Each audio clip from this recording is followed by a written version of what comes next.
দীর্ঘদিন থেকে ডক্টর ইউনূসের কাছে জনগণের যে চাওয়া ছিল, ডক্টর ইউনূস অবশেষে সে চাওয়ার মূল কথাগুলো বলা শুরু করেছেন। বিএনপির ঢাকা সহ 4 মহানগর কমিটি বিলুপ্ত, যুব দলের কমিটিও বিলুপ্ত, বড় ধরনের একটা ঝাঁকুনি দলের ভেতরে। দর্শক, চাঞ্চল্যকর তথ্য হচ্ছে চোরের উপর বাটপাড়ি। সাবেক আইজিপি বেনজির সাহেবের যে গরুর ফার্ম, সেই ফার্মেরই ভাই 40 গরু উধাও, মানে এটা মানা যায়। আইজি এবং ডক্টর বেনজির, এই দুটো নাম এই মুহূর্তে বাংলাদেশে অসম্ভব রকম একেবারে চারিদিকে ছড়িয়ে পড়েছে মহামারী আকারে। প্রিয় দর্শক, আসসালামু আলাইকুম। আজকের এই ভিডিওতে আপনারা দেখতে পারবেন যুক্তরাষ্ট্র এবং জাতিসংঘ থেকে বিএনপিদেরকে বড় একটি সুসংবাদ দিয়েছে। সেই সুসংবাদটা কি, বিএনপিরা কেন ঈদের মতন উল্লাস করছে, আজকের এই ভিডিওতে আপনারা বিস্তারিত মাধ্যমে দেখতে পারবেন। সেই সাথে শেখ হাসিনা এবং আওয়ামী লীগের কিন্তু সামনে দুর্দিন আসতে চলেছে এবং শেখ হাসিনার মাথায় হাত। শেখ হাসিনা ওবায়দুল কাদের কিন্তু এই বাংলাদেশ থেকে চলে যেতে পারে, এমন তথ্য কিন্তু জানিয়েছে গণমাধ্যম।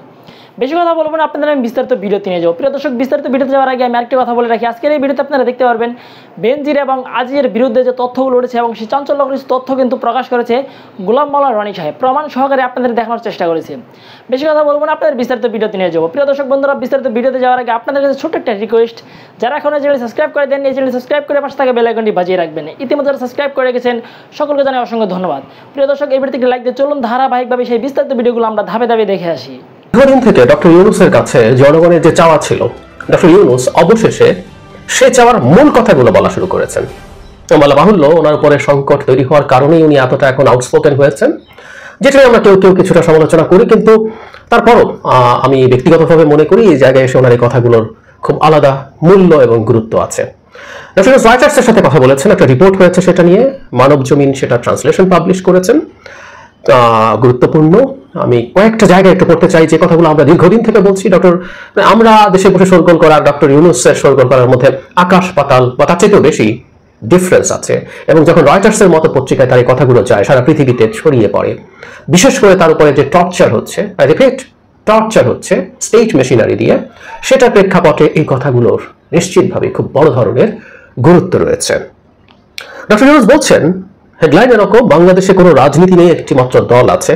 তার বক্তব্যের জবাবে আইনমন্ত্রীর কথা বলেছেন, সেগুলো সেই ফালতু কথাগুলো, এদেশের সরকারি মন্ত্রীরা ফালতু কথা ছাড়া কোনো ভালো কথা বলেন এটা মনে করার কোনো কারণ নাই, তাদের কথার সাথে ফালতু যোগ করা হয়তো রিডান্ডেন্ট। তারা কথা বলেছেন বললে আমাদের বুঝে নিতে হবে তারা ফালতু কথা বলছেন। যাই হোক, ডক্টর ইউনূস এখানে তার সম্পর্কে কি কি করেছেন, তার ক্ষুদ্র ঋণ কর্মসূচি সম্পর্কে কথা বলে একটা জায়গায় এসে ডক্টর ইউনূস বলছেন, মানে পত্রিকা এভাবে লিখছে, গত সপ্তাহের, এগুলো আবারও বলছি, এটা রয়টার্সের রিপোর্ট, এটা মানব জমিন ট্রান্সলেট করেছে। গত সপ্তাহে রাজধানী ঢাকায় নিজ অফিসে 83 বছর বয়সী ইউনূস বলেন, বাংলাদেশে কোনো রাজনীতি অবশিষ্ট নেই, একটি মাত্র দল আছে যারা সক্রিয় এবং সবকিছু দখল করে, তারাই সবকিছু করে, নিজেদের তৈরি পথে নির্বাচনে যায়। তিনি আরো বলেন, তারা নিজেদের মানুষদের বিভিন্ন রূপে নির্বাচিত করে, সঠিক প্রার্থী, ডামি প্রার্থী, স্বতন্ত্র প্রার্থী, তবে তারা সবাই কিন্তু একই দলে। মানে এই যে মূল 2007 যে ডামি নির্বাচনের যে মূল আলাপ, সেই আলাপটা ডক্টর ইউনূস এবার সরাসরি মাঠে এনেছেন, সরাসরি বলেছেন এবং ইন্টারন্যাশনাল মিডিয়ার কাছে, এবং ডক্টর ইউনূসের মুখ দিয়ে সেই কথাটা বেরিয়েছে, সেটার গুরুত্বের কথা তো বললামই। আইনমন্ত্রী আনিসুল হক বলছে তিনি ইউনূসের মন্তব্যের সাথে একেবারেই একমত নন। তিনি টেলিফোনে রয়টার্সকে বলেন, শুধু আমি একমত নই, দেশের জনগণও দ্বিমত প্রকাশ করবে। তিনি আরো বলেন, এই দেশের গণতন্ত্র পুরোপুরি কার্যকর। মানে আওয়ামী লীগ করে, মানে জনগণ বলতে মানে নন আওয়ামী লীগকে সরিয়ে রাখি, আওয়ামী লীগ করে, আওয়ামী লীগের হালুয়া রুটি খায়, এরকম মানুষও ইনফর্মালি, মানে আওয়ামী লীগ সফি যারা করেন, যারা হালুয়া রুটি খায়, তারা তো এই ধরনের দামি নির্বাচনের বিরুদ্ধে সবসময় আছেনই। যারা হালুয়া রুটি খায়, এমপি হয়েছেন, এটা সেটা হয়েছে, বিভিন্ন পদ পদবিতে আছেন, তারাও এই নির্বাচনকে এন্ডোর্স করে না। এগুলো আমাদের জানা আছে, আমরা এই সমাজে বাস করি এবং আওয়ামী লীগের লোকজনের সাথে এক ধরনের ইন্টারাকশন তো আমাদের থাকেই। এখানে তার যে ধরনের সমস্যা আছে সেগুলো নিয়ে কথাবার্তা আছে, এবং ওই নির্বাচন নিয়েও এখানে বলা হয়েছে, সব ক্লিয়ারলি আছে। ডক্টর ইউনূসের বিরুদ্ধে যে অভিযোগ আছে তিনি সেটা বলছেন, 100টি বেশি মামলা, যিনি খুবই ঠুনকো বানানো গল্প বলে ডক্টর ইউনূস যে মামলাগুলো বলা হয়েছে সেগুলোকে উড়িয়ে দিয়েছেন, এই ধরনের একটা কথাবার্তা। কিন্তু যে জায়গাটা আমাদের জন্য ইম্পর্টেন্ট সেটা হচ্ছে, মানে এই রিপোর্টে বলা হচ্ছে, ডক্টর ইউনূসের সমর্থকরা বলছেন হাসিনা সরকার তাকে অসম্মান করতে চায়, কারণ তিনি একসময় নাগরিক শক্তি নামে একটি রাজনৈতিক দল গঠনের কথা ভেবেছিলেন। হাসিনা এই বিতর্ককে অস্বীকার করে ইউনূসকে 2011 সালে গরিবের রক্তচোষা বলে অভিহিত করেন। কোন রাজনৈতিক দল গঠনের চেষ্টা করে সেটা কি অপরাধ, এমন প্রশ্ন নাকি ইউনূস বলেন তিনি রাজনীতির জন্য উপযুক্ত নন বুঝতে পেরে মাত্র 10 সপ্তাহ পরে একটি দল গঠনের ধারণা ত্যাগ করেছিলেন। ইউনূস বলেন, বাংলাদেশে প্রতিযোগিতামূলক রাজনৈতিক ল্যান্ডস্কেপ পুনরুজ্জীবিত করাটা কঠিন হবে, পুনরায় শুরু করা খুব বেদনাদায়ক হবে, কারণ আমরা এটিকে এমন একটি জায়গায় নিয়ে এসেছি এখানে এটি সম্পূর্ণরূপে অদৃশ্য হয়ে গেছে। এটা হলো মানে আমাদের যে প্রতিযোগিতামূলক বহুদলীয় গণতন্ত্র, সেটা প্রসঙ্গে তিনি বলছেন। তাহলে যে জায়গাটায় আসছি, মানে ডক্টর ইউনূসের উপরে যা ঘটুক বা আমাদের বিভিন্ন জায়গায়, আমরা বাংলাদেশের বর্তমান যাবতীয় সংকটকে টানতে টানতে টানতে টানতে নিয়ে একটা জায়গায় আমরা আসলে স্থির হতে পারবো, নিশ্চিতভাবেই পারবো। সেটা হচ্ছে বাংলাদেশে একটা জনপ্রতিনিধিত্বহীন সরকারের অস্তিত্ব, মানুষের ভোট ছাড়া একটা সরকারের ক্ষমতায় থাকা নিশ্চিত। কারো কারো কাছে কখনো কখনো মনে হতে পারে সবকিছু ওখানে কেন রিলেট করছি, কারণ হলো প্রত্যেকটা ঘটনার সাথে জড়িত। ডক্টর ইউনূসের শুধুমাত্র উনি আগে কি চেয়েছেন সেটার মাসুলও শুধু না, তার প্রতিষ্ঠানের দিকে এখন চোখ পড়েছে সরকারের গুরুত্বপূর্ণ অলিগার্কদের, গ্রামীণ ফোনের দিকে। সেটা দখল করতে হবে। ক্যাশ কাউ যতগুলো আছে বিভিন্ন জায়গায়, যারা ভালো ভালো প্রফিটেবল বিজনেস, সেগুলো সব কবজা করে খেয়ে ফেলো। ইসলামী ব্যাংকের ক্ষেত্রে আমরা দেখেছি, এবার ডক্টর ইউনূসের হাতে আছে এটা। আমরা অনেকেই বলতে পারি আপনার আছে জনপরিসরে, যে উনি যদি গ্রামীণ ফোন থেকেও সরে যান, খুব সহজে উনি সব ঝামেলা থেকে হয়তো অনেকটাই মুক্ত হয়ে যাবেন। আর সরকার হয়তো ধারণা করছে ডক্টর ইউনূস আদা কোনো প্রসেস, যখন আমেরিকা চাপ দিচ্ছিল কিছুর সাথে উনি আছেন কি নেই, সেই ধরনের একটা সংশয় বা দ্বিধাদ্বন্দ্ব ছিল। যার কারণে বটম লাইন যেটা, আমরা ডক্টর ইউনূসকে ধন্যবাদ জানাতে চাই। আমরা মনে করি ডক্টর ইউনূস তার এই বক্তব্যগুলো ক্রমাগত বলতে থাকবেন, রিপিট বলতে থাকবেন, এবং বিশেষ করে ইন্টারন্যাশনাল মিডিয়াতে যতটা বলবেন ততটা। বিশেষ করে এই নির্বাচনকে উনি যেভাবে সংজ্ঞায়িত করেছেন, যেটা আমরা করেছি, এই জায়গাটা আবার একটু পড়তে চাই। খুবই চমৎকার ভাবে বলেছেন, বাংলাদেশে কোনো রাজনীতি অবশিষ্ট নেই, একটি মাত্র দল আছে যারা সক্রিয় এবং সবকিছু দখল করে, তারাই সবকিছু নিজেদের তৈরি পথে, নিজেদের তৈরি পথে নির্বাচনে যায়। তারপর তিনি আরো বলেন, তারা নিজেদের মানুষের বিভিন্ন রূপে নির্বাচিত করে, সঠিক প্রার্থী, দামি প্রার্থী, স্বতন্ত্র প্রার্থী, তবে সবাই কিন্তু একই দলের। বাংলাদেশের নির্বাচনী ব্যবস্থাটাকে প্রহসনও বলা যাবে না এখন, আমি তো এর চেয়ে অনেক খারাপ কিছুতে পরিণত করেছে ক্ষমতাসীনরা। এবং ডক্টর ইউনূস এটা বলছেন, আমাদের মূল সংকটটাকে আইডেন্টিফাই করছেন। উনি এর আগের বার যখন কোর্টে গেছেন, এবার ইনফ্যাক্ট ওনার বিচারিক প্রক্রিয়া শুরু হয়েছে, এবং এবার উনি দীর্ঘ সময় লোহার খাঁচার ভেতরে থেকেছেন, এবং এটাকে আমরা খুবই হোল হার্টেডলি সমর্থন করি। কারণ ওনাকে বাইরে থাকতে বলা হয়েছে, কিন্তু উনি ওনার সাথে যারা অভিযুক্ত তাদেরকে যেহেতু থাকতে হয়েছে, তিনি নিজেও সেখানে থেকেছেন। এটা একটা চমৎকার সিদ্ধান্ত। তো আগের বার যখন তিনি গিয়েছিলেন, তখন উনি বলেছিলেন যে দেবদেবীর অভিশাপে ওনার এই অবস্থা হয়েছে। এটাও আসলে এই নির্বাচনী ব্যবস্থা না থাকে, দেবদেবীরা ক্ষমতাশাল থাকে এবং শাসকদের দেবদেবীর মতো ক্ষমতা হয়ে যায় যখন নির্বাচনী ব্যবস্থা থাকে না। সবকিছু নির্বাচনের সাথে রিলেটেড, এবং আমরাও মনে করি বাংলাদেশ একটা অবাধ সুষ্ঠু নির্বাচনী ব্যবস্থা ফিরে আসার আগে আমরা রাষ্ট্রটাকে গণতান্ত্রিকভাবে গঠন করার পথই শুরু করতে পারবো না। মানে এটা ফ্যাক্ট যে আপনি একটা সহি নির্বাচন হলে, জনগণের ভোটে সরকার নির্বাচিত হলেই গণতন্ত্রের সবকিছু পরিপূর্ণ হয়ে যায়, নট নেসেসারিলি। কিন্তু আমরা এটা বলতে চাই, ওটা ছাড়া, ওটাই প্রধান ফাউন্ডেশন, ওই ফাউন্ডেশন ছাড়া কোনো কিছুই আসলে করা সম্ভব না। সুতরাং আমরা চাই ডক্টর ইউনূস, উনি তো চুপ থেকে পারেননি, উনি ডয়চে ভেলেকে সাক্ষাৎকারে বলেছিলেন, and I wrote a column on that, দেখিয়েছি একদিন আপনাদেরকে। উনি চেয়েছিলেন চুপ থেকে হয়তো এগুলো এড়ানো যাবে, এড়ানো যেহেতু যায় নাই, উনি চরম সংকটের মধ্যে দিয়ে যাচ্ছেনই, উনি এবার অন্তত এই লড়াইটা করুন, দেরিতে হলেও। জনগণ তার অতীতে উনি বলেননি বলে যে অভিযোগ ছিল, আমরা বিশ্বাস করি তিনি যদি এখন যথেষ্ট তৎপর হতে পারেন, মানুষ সেটা ভুলে যাবে এবং নিশ্চিতভাবে তার পাশে থাকবে। বিএনপির ঢাকা সহ 4 মহানগর কমিটি বিলুপ্ত, যুব দলের কমিটিও বিলুপ্ত, বড় ধরনের একটা দলীয় রদবদল বলা যায়, বা ঝাঁকুনি দলের ভেতরে। কি কারণে হঠাৎ করে এরকম ঝাঁকুনির প্রয়োজন হলো বা বিলুপ্ত করতে হচ্ছে, সেটা পরিষ্কার না। একটা কমিটি চলমান থাকবে, আর সম্মেলন ডিক্লেয়ার হবে, সম্মেলনের মধ্য দিয়ে নতুন কমিটি দায়িত্ব নেবে, এটাই হচ্ছে নিয়ম। কিন্তু হঠাৎ করে বিলুপ্ত করে দেয়া, এটা এমন প্রয়োজন পড়লো কিনা দলই ভালো বুঝতে পারবে। কিন্তু এই সমস্ত খবর বা এই ঘটনাগুলো যখন ঘটে, তখন দুটি হয়। একটা মানুষের মধ্যে মনে হয় যে দলে বোধহয় ঝামেলা আছে, আর দলের ভেতরে যারা কাজ করে তাদের মধ্যে এক ধরনের হতাশা তৈরি হয়। ঢাকা মহানগর, উত্তর, দক্ষিণ সহ 4টি মহানগরে বিএনপির আহ্বায়ক কমিটি বিলুপ্ত করা হয়েছে। অন্য 2টি কমিটি হলো চট্টগ্রাম ও বরিশাল মহানগর কমিটি। একই সঙ্গে বিএনপির সহযোগী সংগঠন জাতীয়তাবাদী যুব দলের কেন্দ্রীয় কমিটিও বিলুপ্ত করা হয়েছে। বড় একটা সাংগঠনিক সিদ্ধান্ত। বৃহস্পতিবার রাত 12টার দিকে বিএনপির কেন্দ্রীয় দপ্তর থেকে গণমাধ্যমে পাঠানো এক সংবাদ বিজ্ঞপ্তিতে এই তথ্য জানানো হয়েছে। বিজ্ঞপ্তিতে বলা হয়, বাংলাদেশ জাতীয়তাবাদী দল ঢাকা মহানগর উত্তর ও দক্ষিণের আহ্বায়ক কমিটি বিলুপ্ত করা হয়েছে। এছাড়া চট্টগ্রাম মহানগর ও বরিশাল মহানগর আহ্বায়ক কমিটিও বিলুপ্ত করা হয়েছে। পাশাপাশি সভাপতি সুলতান সালাউদ্দিন টুকু এবং মুনায়েম মুন্নার নেতৃত্বাধীন জাতীয়তাবাদী যুব দলের কেন্দ্রীয় কমিটিও বিলুপ্ত করা হয়েছে। বিএনপির জ্যেষ্ঠ যুগ্ম মহাসচিব রুহুল কবির রিজভী সই করা বিজ্ঞপ্তিতে বলা হয়, 4 মহানগরের আহ্বায়ক কমিটি ও যুব দলের কেন্দ্রীয় কমিটি পরে ঘোষণা করা হবে। এই বিষয়ে রাতে মুঠোফোনে রিজভীর সঙ্গে যোগাযোগ করা হলে তিনি জানান, যেসব মহানগরের কমিটি বিলুপ্ত করা হয়েছে সেসব কমিটির মেয়াদ ফুরিয়ে গেছে, নতুন করে 4 মহানগর ও কেন্দ্রীয় যুব দলের কমিটি ঘোষণা করা হবে। কিন্তু সেটা তো এখন সম্মেলনের মধ্যে, যেহেতু মেয়াদ শেষ হওয়ার পর সম্মেলন ডাকা হয়, সম্মেলনের মধ্যে দিয়ে আগের কমিটি বিলুপ্ত হবে, নতুন কমিটি গঠিত হবে। এটি তো একটা স্বাভাবিক ধারা। কিন্তু এখন এই ধারাগুলো যেভাবে বিলুপ্ত করা হবে বা আবার গঠন করা হবে, যদি মানে কি বলে সম্মেলন ছাড়া সেগুলো নিয়ে তো দেখা যাবে নানা রকম ডিবেট হবে, মানে ওই গ্রুপ প্রাধান্য পেলে ওই গ্রুপ বঞ্চিত হলে এই সমস্ত নিয়ে টানাপোড়েন চলতে থাকবে। বিএনপির দায়িত্বশীল একাধিক সূত্র বলছে আন্দোলনে ব্যর্থতা এবং কিছু ক্ষেত্রে নেতাদের নিষ্ক্রিয়তার কারণেই মূলত 4 মহানগর ও যুব দলের কেন্দ্রীয় কমিটি বিলুপ্ত করা হয়েছে। আচ্ছা, ছাত্র দলের 4 কমিটিও বিলুপ্ত হয়েছে। জাতীয়তাবাদী ছাত্র দলের কেন্দ্রীয় দপ্তর থেকে রাতে পাঠানো বিজ্ঞপ্তিতে ঢাকা মহানগর উত্তর, দক্ষিণ, পূর্ব ও পশ্চিম শাখা ছাত্র দলের কমিটিও বিলুপ্ত করা হয়েছে। শিগগিরই 4টি ইউনিটের নতুন কমিটি ঘোষণা করা হবে। এগুলি যাই হোক না কেন, মানে যাতে সংগঠন তার গতি ফিরে পায় এবং সবসময় অ্যাক্টিভ থাকে, সেরকম সিদ্ধান্ত নেওয়া উচিত। এখন বাংলাদেশের সবচেয়ে বড় দল এবং বিরোধী দল বিএনপি সংগঠন যত শক্তিশালী হবে, আন্দোলন তত বেগবান হবে, জোরদার হবে। সুতরাং সংগঠনের ব্যাপারটা খুব স্পর্শকাতর, ভেবেচিন্তে সিদ্ধান্ত নেওয়া উচিত।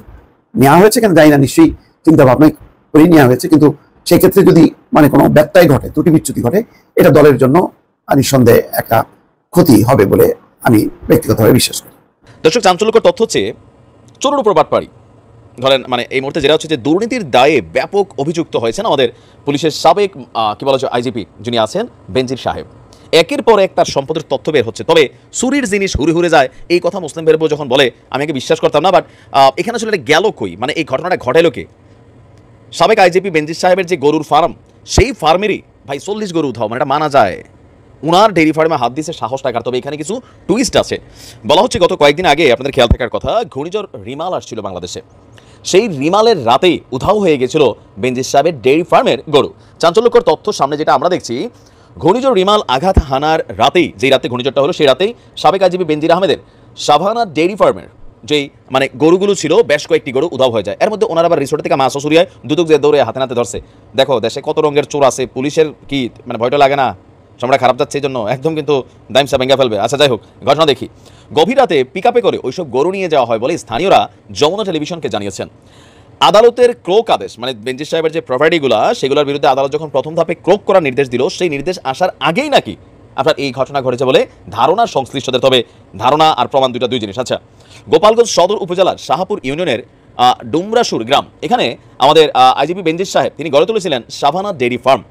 সাভানা পার্কের আওতাধীন প্রায় 1 কিলোমিটার দূরে আপনার গড়ে তোলা ফার্মটি প্রায় 2 বিঘা জমির উপর অবস্থিত। জানা গেছে প্রথমে 40টি গরু নিয়ে খামারটি শুরু করা হয়েছে। সর্বশেষ খামারে নাকি 20টিরও বেশি গরু ছিল। কিন্তু বেনজির আহমেদ সাহেবের সম্পদ নিয়ে দুর্নীতি দমন কমিশন চলমান অনুসন্ধানে নামার আগেই ঘূর্ণিঝড় রিমালের মধ্যে সরিয়ে নেওয়া হয় এই সকল গবাদি পশু।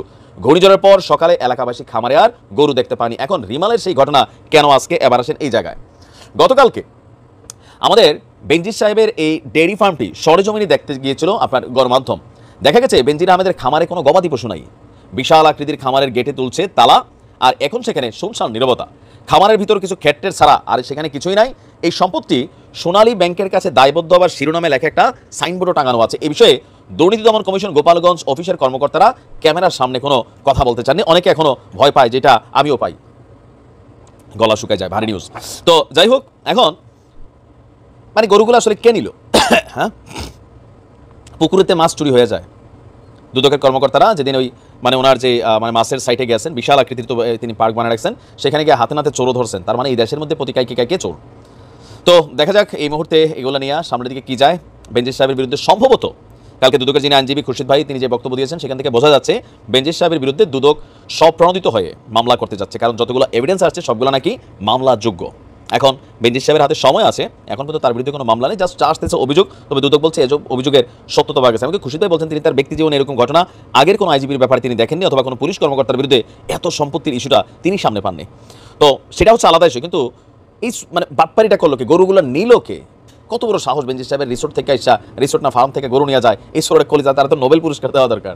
আওয়ামী লীগ ভাগ ধরতে পিঞ্জিরা নিয়ে আসছিলেন আজকে গুলিস্তানে তারা ভাগ ধরে ফেলবে, সেই জন্য খাঁচা নিয়ে আসছিলেন, আর সেই খাঁচায় তারা নিজেরা বন্দী হয়ে গিয়েছেন। আজকের এই আওয়ামী লীগের জন্য, এই বিশাল একটি রাজনৈতিক দলের জন্য লজ্জাজনক।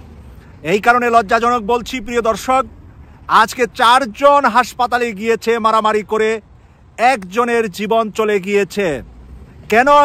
নিজেরা মারামারি করে জনসভা থেকে যাবার পথে 1 জন নিহত হবে, আবার 4 জন আহত হবে। আমি নিহতর বয়স জানতে এখনো পারিনি, কিন্তু আহতদের 4 জনের ভিতরে 3 জনের বয়স হলো 18-র নিচে। প্রিয় দর্শক, 18 বছরের নাবালকরা কি আওয়ামী লীগ করে? তারা ছাত্রলীগ, যুবলীগ, স্বেচ্ছাসেবক লীগের আয়োজন করেছে। তাহলে যারা আহত হলো, হসপিটালে গেল, তাদের সবার বয়স 18-র নিচে কেন? আজকে এই আওয়ামী লীগকে জনতার কাতারে জবাব দিতে হবে। এরা কি ছাত্রলীগের কর্মী, এরা কি যুবলীগের কর্মী, নাকি এরা স্বেচ্ছাসেবক লীগের কর্মী, নাকি তাদেরকে ভাড়াটিয়া হিসাবে আওয়ামী লীগ টাকা খরচ করে, টাকা দিয়ে আর বিরিয়ানির প্যাকেট দিয়ে এনেছে?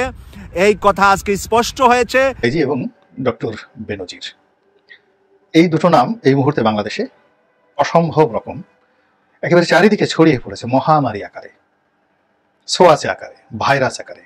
টেকনাফ থেকে তেতুলিয়া পর্যন্ত শুধু আজিজ আজিজ, বেনজির বেনজির, এছাড়া কোনো কথা নেই। তো এই দুজন গুরুত্বপূর্ণ ব্যক্তি, শুধু গুরুত্ব বললে ভুল হবে, অতি গুরুত্বপূর্ণ ব্যক্তি। একজন সাবেক সেনাপ্রধান আর একজন সাবেক পুলিশ প্রধান। দুজনই সেনাপ্রধান, পুলিশ প্রধান হওয়ার পরে অথবা ঠিক হওয়ার আগে আগে কাছাকাছি সময়টিতে পিএইচডি করেছেন, ডক্টরেট ডিগ্রি করেছেন।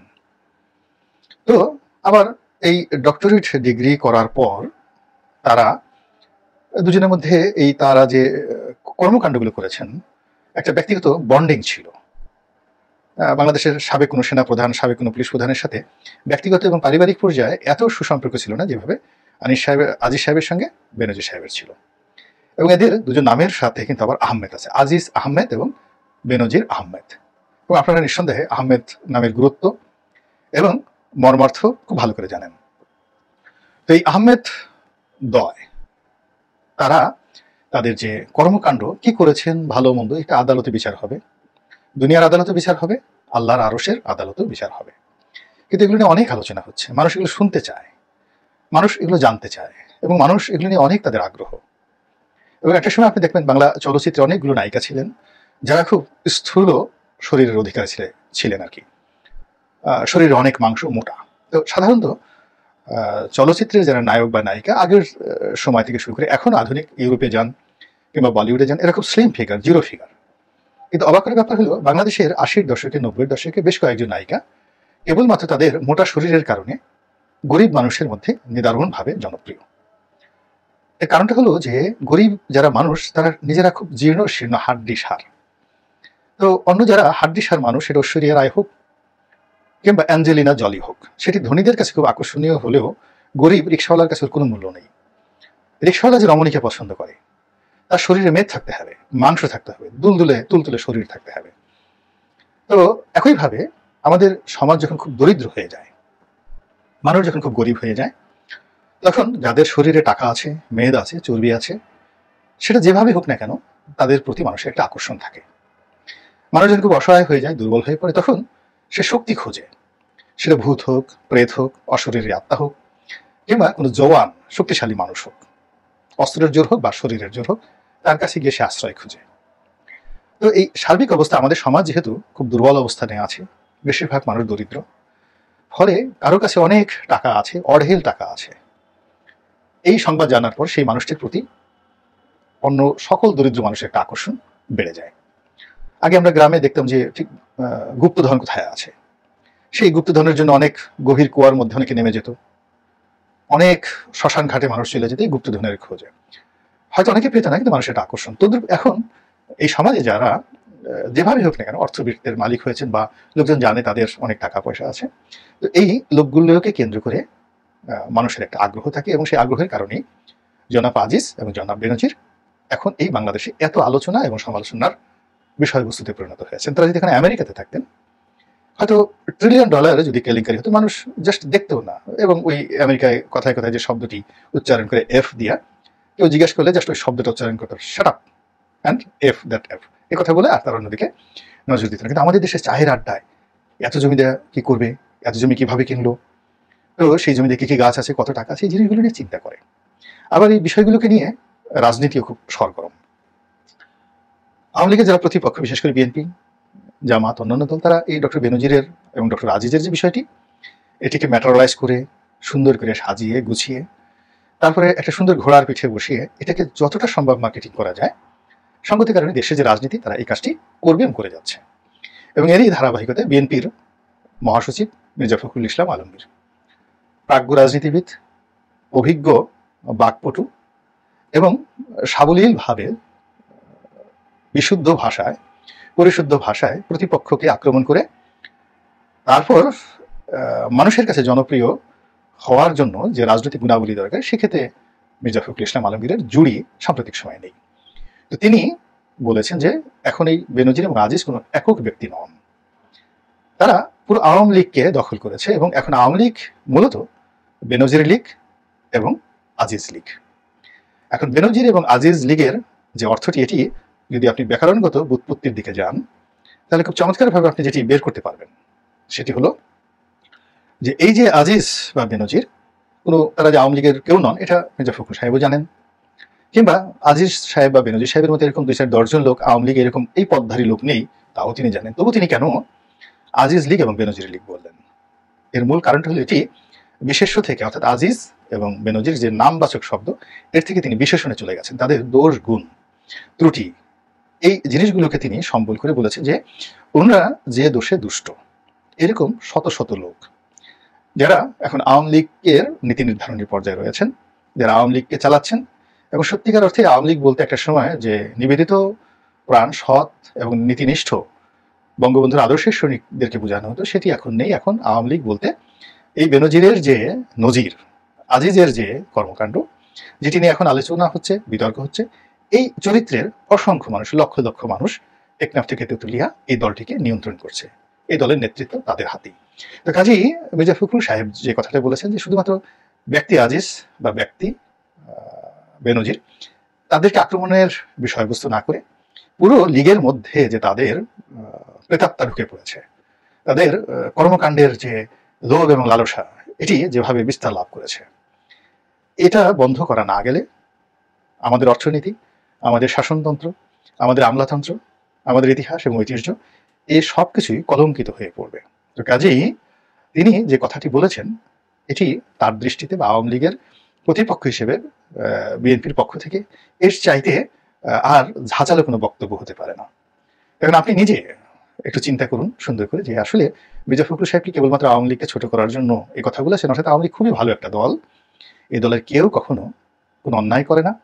2-4 জন যদি কেউ অন্যায় করে, এই দলের মধ্যে যারা উলিয়াল্লাহ, গাউস কুতুব, পীর মাশায়েখ রয়েছেন, তারা সেই অন্যায়কারীদের একেবারে 20 দাঁত ভেঙে দেন, উপযুক্ত জবাব দেন এবং এই দলকে অন্যায় মুক্ত, জুলুম মুক্ত, পুত এবং পবিত্র রাখার জন্য দলের সাধু সন্ন্যাসীরা রাত দিন পরিশ্রম করে এমন অবস্থায় রেখেছে যে বাংলাদেশের 1000 বছর ইতিহাসে এখনকার আওয়ামী লীগের মতো এত জনপ্রিয়, এত সুন্দর কোনো দল নেই। এটা হলো একটা। আর আজিজ বেনজির সাহেব বিচ্ছিন্ন কোনো ঘটনা, তারা যে অন্যায় করেছেন এটা তাদের ব্যক্তিগত দায়িত্বের সঙ্গে কোনো বাহিনী জড়িত নয়, দল জড়িত নয়, কেউ জড়িত নয়। তারা নিজ দায়িত্ব অন্যায় করেছেন, কাজেই সরকার তাদেরকে বিচার করে বাংলার জমিনে একটা দৃষ্টান্ত স্থাপন করবে। এই যে দুটো মতামত, এই দুটো মতামতের কোনটি আপনি সমর্থন করেন? মির্জা ফখরুলের বক্তব্য না আওয়ামী লীগ যেটি বলার চেষ্টা করেছে বা করবে সেই বক্তব্য? আল্লাহ আমাদের সবাইকে হেদায়েত দান করুন, হেফাজত করুন এবং আমাদেরকে রক্ষা করুন তার অপার করুণা এবং মহিমা দ্বারা। আসসালামু আলাইকুম রহমতুল্লাহি। প্রিয় দেশবাসী, শুরু থেকে শেষ পর্যন্ত যারা এই ভিডিওটি দেখেছেন সকলকে জানাই অসংখ্য অসংখ্য ধন্যবাদ। যারা এরকম নিউজ ভিডিও পেতে পছন্দ করেন তারা অবশ্যই এই চ্যানেলটি সাবস্ক্রাইব করে পাশে থাকা বেল আইকনটি বাজিয়ে দিবেন। যারা এখন এই ভিডিওটি শেয়ার করেননি, এই ভিডিওটি দ্রুত শেয়ার করে সকলকে দেখার সুযোগ করে দিন। আজকের মতন এই পর্যন্ত, দেখা হচ্ছে পরবর্তী কোনো ভিডিও নিয়ে ইনশাল্লাহ।